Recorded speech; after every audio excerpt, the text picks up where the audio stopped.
ശബരിമല സ്വർണ്ണക്കവർച്ച കേസിൽ ബെല്ലാരിയിൽ വീണ്ടും പരിശോധന നടത്തുകയാണ് SIT.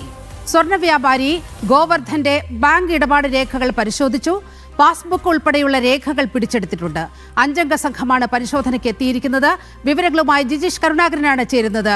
ജിജീഷ്, ഈ ശബരിമല സ്വർണ്ണക്കവർച്ചയുമായി ബന്ധപ്പെട്ട് കർണാടകയിലെ ബെല്ലാരി ഒന്നുകൂടി സജീവ ശ്രദ്ധയിലേക്ക് വരികയാണ്. നേരത്തെ പലവട്ടം അവിടെ ബെല്ലാരിയിൽ SIT സംഘം എത്തിയിരുന്നു, പലതരത്തിലുള്ള അന്വേഷണവും നടത്തി. പക്ഷേ ഒരിക്കൽ കൂടി ബെല്ലാരിയിൽ SIT എത്തിയതിന്റെ ഉദ്ദേശം എന്താണ്?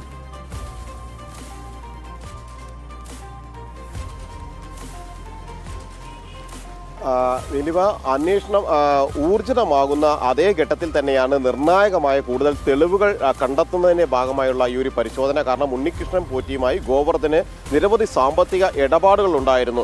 ഇതുമായി ബന്ധപ്പെട്ട് കൂടിയാണ് ഈ പരിശോധനകൾ നടന്നിട്ടുള്ളത്. അങ്ങനെ ബാങ്ക് ഇടപാടുകളുടെ രേഖകൾ അന്വേഷണ സംഘം പാസ്ബുക്ക് ഉൾപ്പെടെയുള്ളവ പിടിച്ചെടുത്തിട്ടുണ്ട്.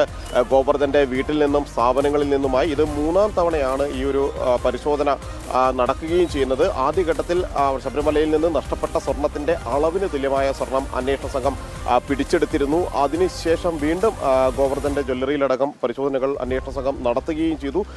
ഇപ്പോൾ വീണ്ടും ഈ ഒരു പരിശോധനയുടെ ലക്ഷ്യം എന്ന് പറയുന്നത് അന്വേഷണം മുറുകുമ്പോൾ കൂടുതൽ ആളുകളെ ചോദ്യം ചെയ്യുകയും കൂടുതൽ വിവരങ്ങളെല്ലാം SITക്ക് ലഭിക്കുകയും എല്ലാം തന്നെ ചെയ്തപ്പോൾ ലഭിച്ച ചില മൊഴികൾ, അതിൻ്റെ അടിസ്ഥാനത്തിലാണ് ഒരിക്കൽ കൂടി പരിശോധനയ്ക്ക് എത്തുകയും ഈ സാമ്പത്തിക ഇടപാടുകളുടെ രേഖകളെല്ലാം തന്നെ കണ്ടെടുക്കുകയും ചെയ്തത്. ഈ കേസിൽ ഏറ്റവും പ്രധാനപ്പെട്ട കണ്ണികളിൽ ഒരാൾ, എങ്ങനെയാണോ ഉണ്ണികൃഷ്ണൻ പോറ്റി ഈ കേസുമായി ബന്ധപ്പെട്ടിരുന്നത് അതിന് സമാനമായ രീതിയിൽ പങ്കാളിത്തമുള്ള ഒരാളാണ് ഗോവർദ്ധൻ എന്ന് തന്നെയായിരുന്നു പ്രത്യേക അന്വേഷണ സംഘം കണ്ടെത്തുകയും കോടതികളിലടക്കം നൽകിയ റിപ്പോർട്ടിലടക്കം ഇത് ചൂണ്ടിക്കാണിക്കുകയും ചെയ്തിരുന്നു. കാരണം കട്ടിളപ്പാളിയും ദ്വാരപാലക ശില്പങ്ങളും ഉണ്ണികൃഷ്ണൻ പോറ്റി കൊണ്ടുപോയത് സ്മാർട്ട് ക്രിയേഷൻസിലായിരുന്നു എങ്കിൽ അവിടെ നിന്ന് ആ സ്വർണം എത്തിയത് ഗോവർദ്ധന്റെ ജ്വല്ലറിയിലേക്കാണ് എന്ന് SIT കണ്ടെത്തി. അവിടെ വിശദമായ റെയ്ഡുകൾ നടത്തി, പരിശോധനകൾ നടത്തി, തത്തുല്യമായ സ്വർണം അന്വേഷണ സംഘം കണ്ടെത്തുകയും ചെയ്തു. അവിടെയെല്ലാം ഗോവർദ്ധൻ നൽകിയ ഒരു മൊഴി എന്ന് പറയുന്നത് താൻ ഏതെങ്കിലും തരത്തിൽ ഇതിന്റെ ഭാഗമാക്കായിട്ടില്ല, അത് ശബരിമലയിലെ സ്വർണ്ണമാണ് എന്ന് അറിഞ്ഞുകൊണ്ടായിരുന്നില്ല വാങ്ങിയത്. മാത്രമല്ല ആ സ്വർണത്തിന് പകരമായി വലിയ തോതിലുള്ള സംഭാവനകളും പകരം സ്വർണവും എല്ലാം തന്നെ ശബരിമലയ്ക്ക് താൻ നൽകുകയും ചെയ്തു എന്നെല്ലാമുള്ള